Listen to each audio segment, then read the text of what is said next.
வணக்கம். இன்றைய பதிவில் நாம் பார்க்கவிருப்பது கவிஞர் சுரதாவின் துறைமுகம் என்ற கவிதை தொகுப்பிலிருந்து ஒரு கவிதையை தான் பார்க்க போகிறோம். கவிஞர் சுரதா, இவரது இயற்பெயர் ராஜகோபாலன் என்பது. இவரது காலம் 1921 முதல் 2006 வரை.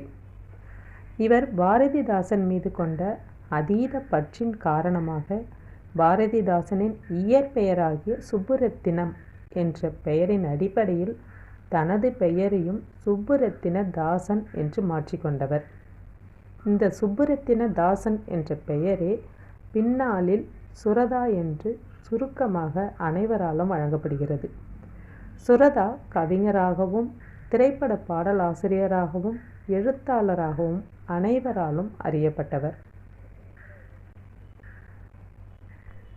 இவரது துறைமுகம் என்ற தொகுப்பிலிருந்து துறைமுகம் என்ற கவிதையை தான் பார்க்க போகிறோம். துறைமுகம் என்ற இந்த கவிதையில் இந்த பூமிக்கு நிறைமுகத்தோடு கூடிய நிலாவினுடைய ஒளி வேண்டும். அது மட்டும் இல்லாமல் ஒருவருக்கு எதை பற்றி நம்ம கூற வேண்டும் என்றாலும் முதல்ல அதை பற்றி அவங்களுக்கு ஒரு அறிமுகத்தை கொடுக்கணும். அதற்கு பின்பு கூறும்போது தான் அவங்களுக்கு அதை பற்றி ஒரு தெளிவான ஒரு விளக்கம் அவங்களுக்கு கிடைக்கும். அதனால் எதை பற்றி நீங்கள் சொல்லணும் என்றாலும் அதற்கு ஒரு அறிமுகம் வேண்டும். கப்பலில் வாணிகம் செய்யணும்னு நினச்சால் அந்த கப்பலை நிறுத்துவதற்கு கட்டாயம் ஒரு துறைமுகம் வேண்டும். அந்த துறைமுகத்தில் தோணியும் இருக்கணும், படகும் இருக்கணும் என்று சொல்கிறார். அடுத்தபடியாக அவர் கூறுவது தோண்டி என்ற ஒரு பாத்திரத்தையும் தோணி என்ற ஒரு நீர் பயணம் செய்யக்கூடிய ஒரு வாகனத்தையும் சொல்கிறார். தோண்டி என்பது மண்ணை தோண்டுவதால் ஏற்படக்கூடிய அந்த பள்ளத்தின் வடிவத்தை போன்று இருக்கிறதுனால அதுக்கு பேர் தோண்டி. இது மண்ணால் செய்யப்பட்ட ஒரு பாத்திரம், ஒரு குடம். இது தோணி என்பது மரத்தினுடைய உட்பகுதியில் குடைந்து எடுத்த பிறகு அதில் பள்ளமாக குடைந்து எடுத்த பிறகு அதை நீரில் மிதந்து செல்வதற்கு பயன்படுத்தியிருக்காங்க. அதற்கு பெயர் தோணி என்பது. ஒரு ஆற்றை கடக்க வேண்டுமென்றால் ஆண்டியும் சரி அரசனும் சரி அந்த தோணியில் ஏறி தான் செல்ல வேண்டும்.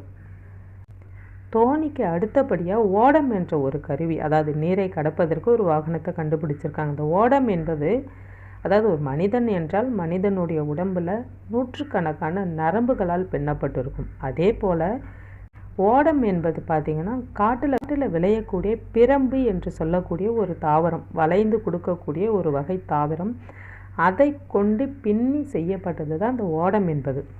இந்த ஓடத்தின் பயன்பாடு பார்த்திங்கன்னா இன்று நேற்று அல்ல, கிபி 23ஆம் நூற்றாண்டிலேயே பிலினி என்று சொல்லக்கூடிய ஒருவரின் காலத்தை இந்த கவிதையில் கவிஞர் குறிப்பிட்டிருக்கார்.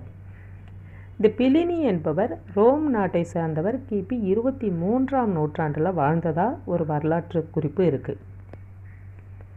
இவரது காலத்திலே பார்த்தீங்கன்னா இந்த ஓடம் என்ற ஒன்று வழக்கத்தில் இருந்திருக்கு. இந்த ஓடத்தில் ஏறி தான் தந்தன் என்று சொல்லக்கூடிய ஒரு அரசன் பார்த்திங்கன்னா இலங்கைக்கு பயணம் செய்ததாக ஒரு வரலாற்று குறிப்பையுமே நமக்கு இங்கே தெரிவிச்சிருக்கார். அந்த ஓடத்தை கண்டுபிடித்த பின்பு பார்த்திங்கன்னா தெப்பம் என்ற ஒன்றை பயன்படுத்தியிருக்காங்க. தெப்பம் என்பதும் மரத்தால் செய்து நீர்நிலையில் பயணம் செய்வதற்கு பயன்படுத்தப்பட்ட ஒரு வாகனம். இப்படி தெப்பம் பயன்படுத்தப்பட்ட பின்பு மனிதன் என்ன பண்ணியிருக்கான், மேலும் மேலும் சிந்திச்சு முயற்சி செஞ்சு அவனுடைய அறிவின் வளர்ச்சியின் காரணமாக கடல் நீரில் பயணம் செய்வதற்கு கப்பல் என்ற ஒன்றை கண்டுபிடித்து அதையும் பயன்படுத்தியிருக்கான். இந்த கப்பல் பார்த்திங்கன்னா மன்னர்கள் காலத்தில் அவர்களுக்கு சொந்தமாகவே இருந்திருக்கு. பாண்டிய மன்னனும் சரி சோழ மன்னர்களும் சரி இவர்கள் கப்பலை சொந்தமாகவே வச்சுருந்துருக்காங்க. இந்த கப்பல்கள் எல்லாமே வாணிபத்திற்காகவோ போரின் காரணமாகவோ பல்வேறு நாடுகளுக்கு போயிட்டு திரும்பவும் வருமா, அந்த துறைமுகங்களில் நிறுத்தப்பட்டு அந்த கடல் நீரில் மிதந்து கொண்டிருக்கும் என்ற ஒரு செய்தியையும் நமக்கு இங்கே குறிப்பிட்டிருக்காரு. அடுத்ததாக பார்த்தீங்கன்னா அந்த இன்னும் கொஞ்சம் ஒரு உவமை கூட சேர்த்து அந்த கடலையும் கப்பலையும் ஏழைகளினுடைய கண்ணீரையும் கவலையையும் உவமைப்படுத்தி சொல்லியிருக்காரு. கடல் நீர் என்பதை ஏழைகளினுடைய கண்ணீராகவும் அந்த கடல் நீரில் மிதக்கக்கூடிய கப்பல் என்பது அவர்களுடைய கவலையாகவும் உவமைப்படுத்தியிருக்காரு. ஆற்று நீரில் மிதந்து செல்லக்கூடிய அந்த தட்டு தான் ஓடம் என்று குறிப்பிடுகிறார். அதே சமயம் இந்த பூமியில் மண்ணின் மீது நடந்தும் விளையாடியும் மகிழ்ந்த இந்த மனிதர்கள் அடுத்த கட்டமாக நீரின் மீது மிதந்து பயணம் செய்தும் மகிழ்ந்தார்கள். இப்படி மனிதர்களை மேலும் மகிழ்ச்சிப்படுத்த பார்த்திங்கன்னா விஞ்ஞானிகள் என்ன பண்ணியிருக்காங்க, விமானத்தை கண்டுபிடிச்சிருக்காங்க. மண்ணிலையும் தண்ணியிலையும் நடந்து மகிழ்ந்த மனிதர்கள் வானத்திலையும் பறந்து செல்லணும் என்ற நோக்கத்தோடு விஞ்ஞானிகள் எல்லாம் விமானம் என்ற ஒரு வாகனத்தை கண்டுபிடிச்சிருக்காங்க.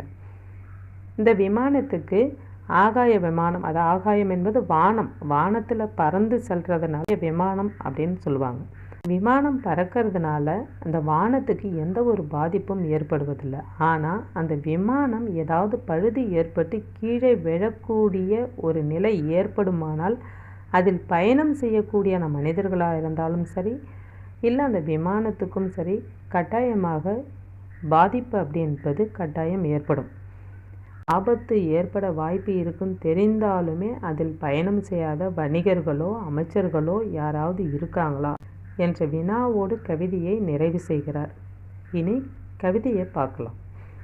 நிறைமுகத்தோடு தோன்றும் நிலா ஒளி புவிக்கு வேண்டும், அறிமுகம் எதற்கும் வேண்டும், அழகியை கொஞ்சும் போது மறைமுகம் வேண்டும், கப்பல் வாணிகம் செய்வதற்கு துறைமுகம் வேண்டும், ஆங்கே தோணியும் படகும் வேண்டும், தோண்டிய பள்ளம் போன்று தோற்றத்தை காட்டும் பாத்திரம் தோண்டியாம், நிலத்தில் பள்ளம் தோண்டல் போல் மரத்தில் பள்ளம் தோண்டியே செய்ததாலே தோணியாம், தோணி மீதில் ஆண்டியும் ஏறிச் செல்வான், அரசனும் ஏறிச் செல்வான், நரம்பினால் பின்னப்பட்ட நம்முடல் போன்று காட்டு பிரம்பினால் செய்த ஓடம் பிளினியின் காலம் தன்னில் இருந்ததாம், அந்த நாள் இலங்கைக்கு பயணம் செய்த அரசருள் தந்தன் என்பான், அதிலேறி சென்றிட்டானாம். அப்படிப்பட்ட ஓடம் அமைத்த பின் மரத்தை கொண்டு தெப்பங்கள் செய்தார், மேலும் சிந்தித்து முயற்சி செய்தும் கப்பல்கள் கட்டலானார், கப்பல்கள் என்னும் அந்த உப்புநீர் வாகனத்தின் உதவியால் கடலில் சென்றார், பாண்டிய மன்னர் கப்பல் பற்பல நாடு சென்று மீண்டிங்கு வருமாம், வந்து மிதக்குமாம் உப்பு நீரில், தூண்டுகோல் ராஜராஜ சோழனின் சொந்த கப்பல் மீண்டிங்கு வருமாம், வந்து மிதக்குமாம் கோரை ஆற்றில், கண்ணீரின் மீது செல்லும் கப்பல்தான் கவலை, ஆற்று தண்ணீரின் மீது செல்லும் தட்டொன்றோ ஓடம், இந்த மண்மீது நடந்து செல்லும் மாந்தர்கள் மகிழ்ச்சியோடு விண்மீது பறந்து செல்ல விஞ்ஞானி விமானம் செய்தான், ஆகாயம் என்னும் வானம் அது காயப்படுவதில்லை, ஆகாய கப்பல் விழுந்தே அது காயப்படுமென்றாலும், ஆகாய விமானம் ஏறி அடிக்கடி வெளிநாட்டிற்கு போகாத வணிகருண்டோ, போதாத அமைச்சருண்டோ என்று கவிதையை நிறைவு செய்கிறார் கவிஞர். நன்றி.